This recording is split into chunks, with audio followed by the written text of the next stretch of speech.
maknanya dia nabi terbaik. Dan Mirza Ghulam Ahmad boleh jadi nabi karena tidak maknanya penutup, tetapi terbaik.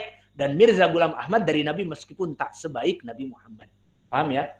Maka ini contoh bahwa kalimat takwil menjadi mazmum kapan? Seperti pekerjaannya orang-orang ahlul bid'ah, ibtigha al-fitnah wa ibtigha ta'wilih. Maka di sini dicela. Dan mana dalil bahwa mereka mentakwilnya itu tidak benar, seperti kelompok ahlul bid'ah mentakwil ayat tidak benar, tidak seperti ahlus sunnah, karena di akhirnya disebutkan wa ma ya'lamu ta'wilahu illallah. Dan tidaklah mereka kelompok ahlul bid'ah mengetahui takwil yang hak kecuali Allah.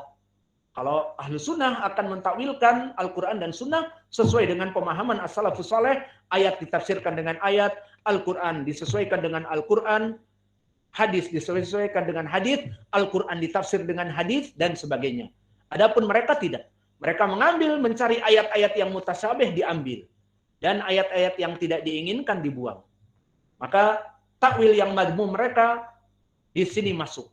Lalu kembali kepada permasalahan. Kenapa takwil di sini diharamkan yang berhubungan dengan asma wa sifat? Seperti Allah mengatakan, wa yabqa wajhu rabbika dzul jalali wal ikram, dan yang tersisa hanya wajah Allah. Kata Jahmiyah dan yang lainnya, oh tidak bisa kita menyifatkan Allah. Kenapa? Tidak boleh. Karena nanti Allah seperti makhluknya. Kita mempunyai wajah, Allah pun mempunyai wajah. Seperti itu. Akhirnya mereka menafikan sifat wajah. Dan tangan. Yadullah mabsutatan. Kedua tangan Allah terbuka. Kata mereka, itu bukan maknanya tangan. Lalu apa maknanya? Nikmat. Maknanya kekuatan. Tangan ditakwilkan dengan makna nikmat dan kekuatan. Iya. Karena tidak boleh kita menyifatkan tangan untuk Allah. Dan juga pentakwilan nanti yang akan kita bahas. Di sini kenapa haram? Karena dia berbicara tanpa ilmu atas Allah. Allah mengatakan Allah mempunyai wajah, Allah mempunyai tangan, Allah mempunyai kaki. Allah itu datang, Allah itu turun ke langit dunia. Dan Allah tertawa. Dan yang lainnya. Maka kata mereka, kita tidak boleh mensifatkan itu. Lalu di Al-Quran Allah mengatakan kepada dirinya seperti itu, kita takwilkan kepada makna lain. Pentakwilan mereka atas hujah dari mana? Mereka bisa mentakwil-takwilkan sifat Allah. Mereka melihat Allah tidak. Apakah Allah mengabari bahwa takwilkan ayat saya wajah ini dengan maaf. Dengan apa? Takwilkan tangan saya, kata Allah. Tangan ini dengan kekuatan ataupun kenikmatan ataupun kesejahteraan atau. Apakah ada di Al-Quran seperti itu? Tidak ada. Di hadis seperti itu tidak ada. Maka mereka masuk kepada haram di sini dari segi mereka tidak mempunyai ilmu. Maka masuk kepada ayat wala taqfu ma laysa laka bihi ilm. Inna sam'a wal basara wal fuada kullu ulaika kana anhu mas'ula. Masuk kepada ayat ini mereka. Masuk kepada berbicara tentang permasalahan Allah yang tidak ada ilmunya.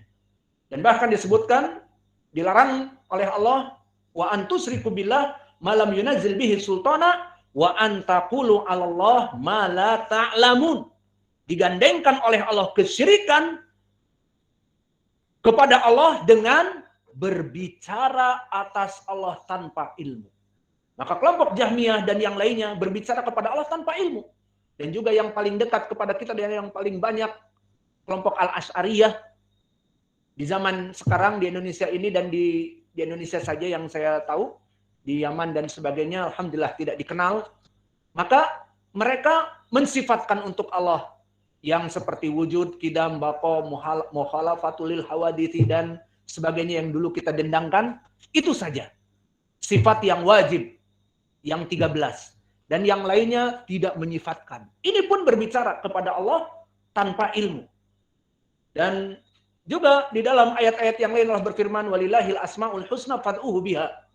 Maka Allah mempunyai nama-nama yang khusus dan berdoalah dengannya dan mengandung nama-nama itu sifat dan disebutkan di akhirnya wadarul ladina yulhiduna fi asma'ih sayudzawna makanu ya'malun. Maka biarkan mereka berbicara tanpa ilmu kepada Allah, yulhiduna bi asma'i wa bi sifatih kadalik, tinggal tunggu. Apa? Sayuzauna makanu ya'malun. Tunggu balasan dari Allah dari apa-apa yang mereka perbuat. Dari sini pengharamannya. Kemudian kita ingin memberikan sekarang misal. Bagaimana kelompok sesat memasukkan takwil yang haram ini. Setelah kita tadi bahas definisi takwil, dan kita bahas takwil yang haram itu masalah asma wa sifat, karena masuk kepada perkara apa? Yaquluna Allah ma la ya'lamun. Dan juga lancang kepada Allah, menetapkan Allah mempunyai sifat begini, sifat begitu. Contoh gambarannya, Abu Nasr mempunyai anak. Kemudian saya lancang kepada anaknya.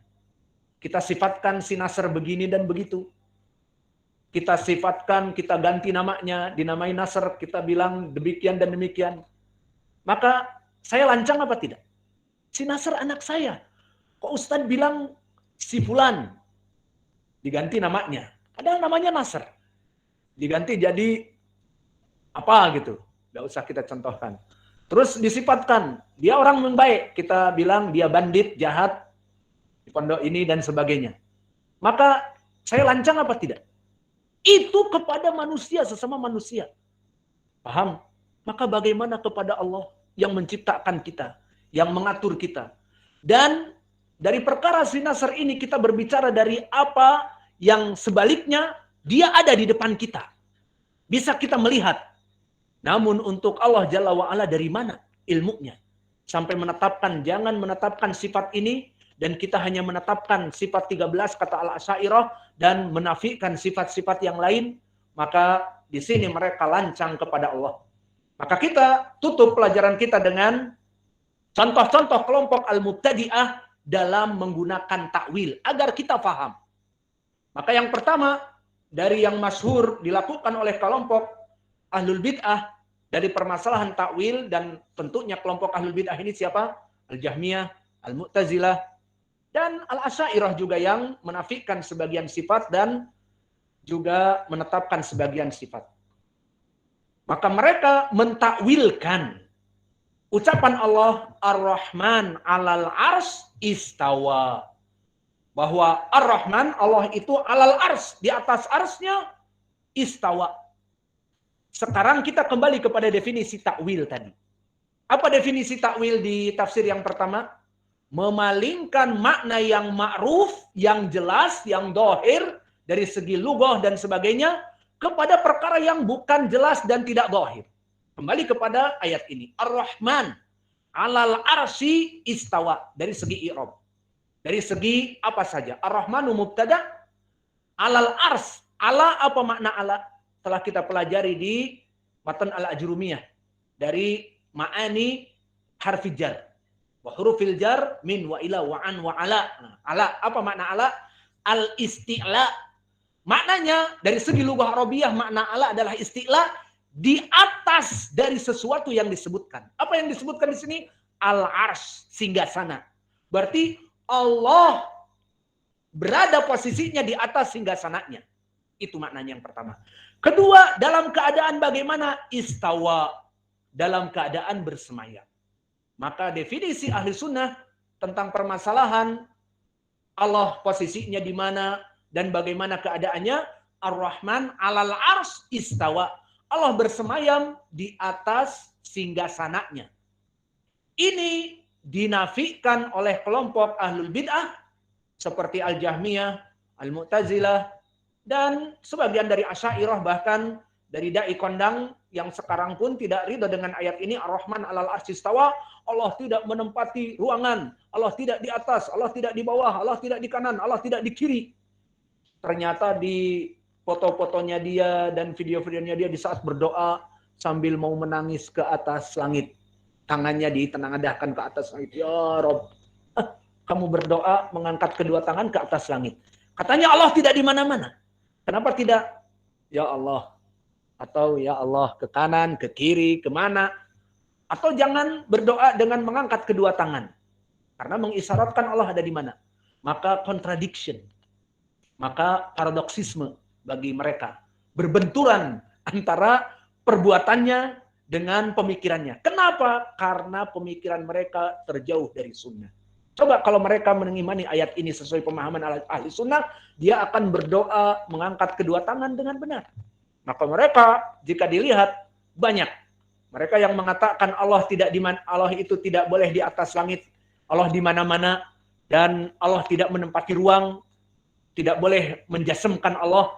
Maknanya Allah itu mempunyai jism, mempunyai badan, menempati suatu ruangan.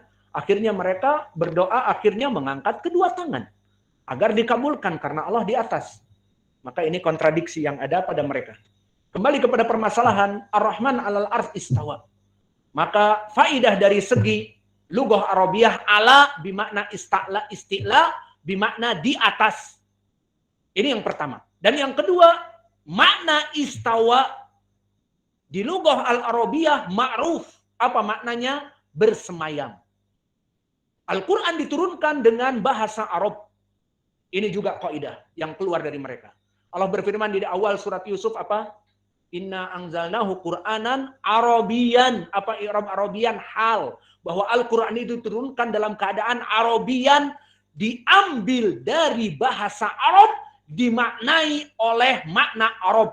Bukan makna orang-orang Amerika, Prancis, Indonesia, bahasa Jepang, bahasa Cina, dan sebagainya. Tidak. Al-Quran dengan bahasa Arab. Inna anzalnahu Qur'anan Arabian. Dan di dalam surat surah, apa? Bilisanin Arabiyyin mubin. Dengan bahasa Arab yang mubin, maknanya fusha. Itu Al-Quran itu. Maka di saat beristidlal dengan ayat Al-Quran ahlu sunnah, Ar-Rahman ala. Ala maknanya menempati suatu ruangan di atas al-ars. Maka tidak ada makhluk di atas dari ars kecuali Allah Jalla wa'ala. Nah, si dai kondang ini ribut. Tidak boleh menempati ruang. Tidak di kanan, tidak di kiri, tidak di bawah, tidak di atas. Lalu, di mana? Ya, pokoknya tidak boleh menempati ruang. Afwan, antum belajar S3-nya tidak paham makna ala. Ala bimakna isti'la, menempati ruang di atas. Mungkin dia fahamkan dengan terjemahan bahasa Jerman. Ataupun bahasa Korea. Makna ala tidak menempati ruang. Misalnya. Padahal sudah jelas Allah berada di atas dari makna lughah Arabi. Yang kedua, istiwa yang mereka lari padanya sifat bersemayam dikatakan istaula. Maknanya Allah menguasai ars tersebut. Walau alam perang, rebutan, kemudian Allah merebutnya dan menang, itu maknanya walau alam. Bagaimana? Apa yang diinginkan? Yang jelas dari segi lugatil Arabiyah, kembali kepada ayat tadi, Inna anzalnahu Qur'anan Arabian bilisanin Arabiyyin mubin di surat Asy-Syura, bahwa Al-Quran maknanya asal dari maknanya Arab. Apa makna istawa? Bersemayam. Ini sepakat orang Arab mentafsirkan, mentakwilkan makna bersemayam. Makna istiwa bersemayam. Tidak ada dari ahli lughah menafsirkan istaula Allah itu menang dan menguasai. Tidak ada. Maka dari mana? Inilah dia takwil mereka, takwil yang haram. Kenapa? Tidak ada landasan dasar, tidak bahasa Arab, tidak dari Al-Quran, tidak dari hadis-hadis yang sahih. Berbeda dengan pemahaman tadi kita. Fa idza qara'tal Qur'an maknanya fi'lun mudhari. Dengan dalil hadis tadi Abi Sa'id Al-Khudri. Lalu idza qumtum ila shalah, kamu pun mentakwil ahlu sunnah. Kita mentakwil dengan dalil. Apa? Bahwa wudu syarat. Salat di hadis Abi Hurairah muttafaqun alaih. La yaqbalullah salata ahadikum idza ahdatsa hatta yatawaddaa. Maka dari sini kita sebutkan pentakwilan yang sahih dan pentakwilan yang haram. Kapan pentakwilan yang haram? Kelompok ahlul bid'ah di saat mentakwilkan makna istawa adalah istaula.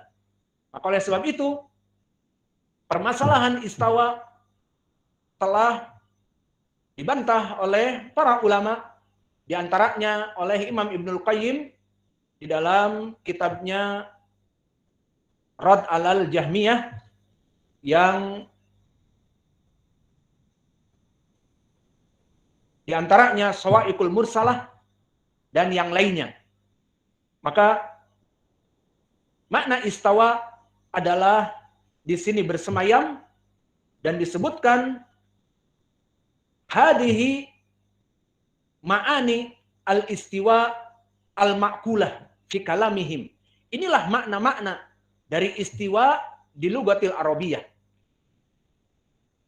Laisa fiha makna al-istaula, tidak ada maknanya menguasai. Wala naqalahu ahadun min a'imati lughah. Kata Ibnu Qayyim, tidak ada dari ulama ahli lughah mengatakan, ahli kamus, ahli lughah, oh ada orang Arab bagian sana katanya istawa bimana istaula. Tidak ada, never ever.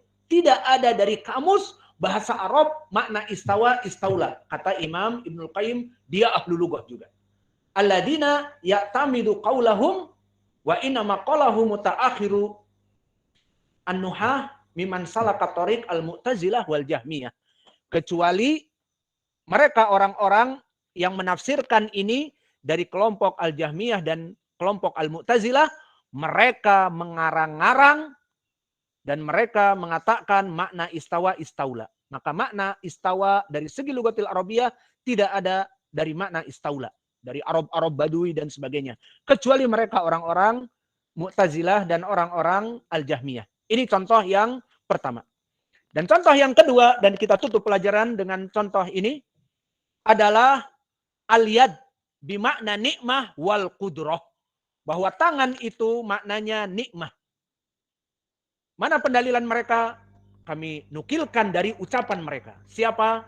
Imam mereka Abu Mansur Al-Maturidi.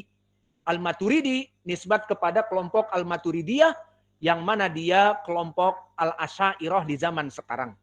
Maka berkata Abu Mansur Al-Maturidi, di saat mentakwilkan ayat bal yadahu mabsutatan, maka dia katakan ni'amahu mabsutah, nikmatnya dalam keadaan terbuka. Maka ditakwilkan oleh Al-Maturidi, dari termasuk gembongnya kelompok Maturidiyah, maka menyebutkan yad dengan nikmah. Tidak mau berbicara Allah itu mempunyai tangan, tidak mau mereka. Lalu ditakwilkan dengan takwil yang haram di sini. Karena mereka tidak mau kembali kepada makna yang benar, tangan, yad itu dipalingkan dengan kudroh. Sebagian mengatakan nikmah. Namun ucapan Al-Maturidi seperti kami nukilkan di sini, dia mengatakan bahwa nikmah adalah, bahwa tangan di sini adalah nikmah. Maka ini yang kita berikan untuk contoh. Maka bagaimana bantahannya? Bantahannya bahwa Allah Jalla wa'ala menyebutkan tangan di sini untuk membantah orang Yahudi. Maka kita katakan bahwa orang Yahud, mereka dalam permasalahan tangan menetapkan nama dan sifat Allah. Maka perlu diketahui, sebelum datangnya Mu'tazilah dari notabene kaum muslimin dan kelompok Jahmiyah yang diambil dari Ja'ad ibnu Dirham yang mengokohkan akal daripada nas, maka telah terdahulu kelompok sesat yang tidak mau masuk kepada Islam, Yahud dan Nasara. Namun mereka tidak sampai kepada permasalahan penafian sifat. Padahal mereka kafir. Kemudian setelah itu datang notabene masuk kepada Islam menafikan sifat. Maka jika kita kembali kepada surat Al-Maidah, wa qalatul yahudu yadullah maglulah gullat aidihim walu'inu bima qalu bal yadahu mabsutatan yunfiqu kaifa yasha. Di dalam surat Al-Maidah ini, orang Yahud bukan protes Allah tidak punya tangan, bukan. Dia menetapkan Allah mempunyai tangan. Tapi tangannya Allah itu, maaf, kita hanya menterjemah, terikat, bakhil Allah itu. Seperti itu. Sekarang penghinaan orang Yahud kepada Allah, bakhil. Mengistilahkan tangan Allah itu terkunci, bakhil, tidak mau memberikan rezeki. Menetapkan sifat tangan apa tidak? Menetapkan. Namun tangannya apa? Terkunci, maglulah disebutkan. Maka gulat aidihim. Justru tangan-tangan mereka yang terkunci, walu'inu. dan mereka terlaknat. Bima qalu, dari ucapan mereka. Kemudian Allah menafikan dari pendapat mereka, bukan menafikan tentang tidak punya tangan, tetapi menafikan sifat tangannya terborgol, tangannya terkekang, tangannya terikat bakhil dengan bal yadahu mabsutatan yunfiku kaifa yasha. Bahkan tangan Allah terbuka dan Allah memberikan rizki kepada siapapun yang diinginkan, kepada orang Yahudi, Nasara, Muslim, diberikan. Sekarang di dunia ini siapa yang paling kaya? Yang menguasai moneter dunia siapa? Bank-bank itu dikuasai oleh orang-orang Yahudi. Namun mereka menghina Allah, pelit kepada mereka. Orang paling kaya raya. Sehingga mereka bisa menghancurkan kaum muslimin, membuat fitnah demikian itu karena mereka menguasai bank moneter dunia. Alhasil, syahidnya di sini bahwa kelompok sesat itu lebih parah daripada al-Yahud wan Nasara karena mereka masih menetapkan sifat tangan. Maka dari bantahan takwil mereka, pertama, ucapan Al-Maturidi mentakwilkan kembali kepada definisi takwil tadi. Memberikan definisi kepada definisi yang asing, yang tidak ada landasan dari bahasa. Seperti tadi, istawa bermakna istaula. Begitupun yadullah, tangan, diartikan dengan nikmah. Maka di sini kita katakan ini contoh dari mereka, yang mana dari lisan guru-guru mereka, seperti Al-Maturidi, dari kelompok imamnya Al-Asy'ariyah, dan kelompok Al-Maturidiyah, dia gembongnya Al-Maturidi, kelompoknya Maturidiyah, mereka menafikan sifat, maka telah dijawab oleh para ulama, diantaranya oleh Imam Ibnu Khuzaimah, bahwa mereka mentakwil bal yadahu mabsutatan, al-yad bimakna an-nikmah. Ini kata Imam Ibnu Khuzaimah di dalam kitabnya At-Tauhid. Maknanya kenikmatan Allah itu mabsutah. Maka mereka mentakwilkan makna yad kepada makna nikmah. Maka dikatakan kalau seandainya mereka mentakwilkan nikmat itu dengan kedua tangan, maka mereka telah menafikan nikmat Allah yang luas. Nikmat Allah maha luas apa tidak? Apa Allah berfirman di Al-Quran tentang permasalahan nikmah? Wa in ta'uddu nikmatallah la tuhsuha. Wa in ta'uddu nikmatallah la tuhsuha. Jika kalian menghitung nikmat-nikmat Allah, tidak akan pernah bagi kalian untuk menghitungnya. Di sini dibatasi. Bal yadahu mabsutatan. Maknanya dua kenikmatan Allah itu terbuka. Maksudnya hanya dua kenikmatan. Maka dibantah oleh Imam Ibnu Khuzaimah bahwa pentakwilan mereka tidak ada dalil, dan juga di sini mereka ingin mengartikan bahwa nikmat Allah itu dibatasi dengan kedua kenikmatan, padahal nikmat Allah itu sangatlah luas. Dan bahkan disebutkan oleh Imam Ibnu Khuzaimah, orang Yahud saja mensifatkan dari sifat tangan ini, seperti yang kami sebutkan tadi, kecuali mereka. Maka mereka jelas pentakwilannya salah. Dan juga di dalam ayat yang lain, kalau memang mereka bermain-main dengan ayat tadi, kedua tangan Allah itu terbuka, dimaknai dengan kedua kenikmatan. Lalu bagaimana dengan ucapan Allah, ya iblis, ma mana'aka antas juda lima khalaqtu biyadai. Maka lima khalaqtu biyadai dalam surat Shad. Maka di sini Allah menciptakan dengan kedua tangan. Menciptakan siapa? Adam. Maka bagaimana mau ditakwilkan dengan nikmah? Kalau ditakwilkan dengan nikmah maknanya, wahai iblis, kenapa kamu tidak mau sujud kepadaku di saat aku menciptakan Adam dengan kenikmatanku? Maka kalau begitu, Allah menciptakan iblis dengan kenikmatan dan menciptakan Adam dengan menciptakan Adam dengan kenikmatan, maka menciptakan seluruh alam raya pun dengan kenikmatan. Lalu apa faidahnya dari keutamaan Adam? Maka oleh sebab itu di dalam hadis syafaat, di saat mereka datang kepada Adam, ya Adam, anta awwalu bashar. Wa khalaqallahu biyadaihi. Ini dari keutamaan Adam. Kenapa?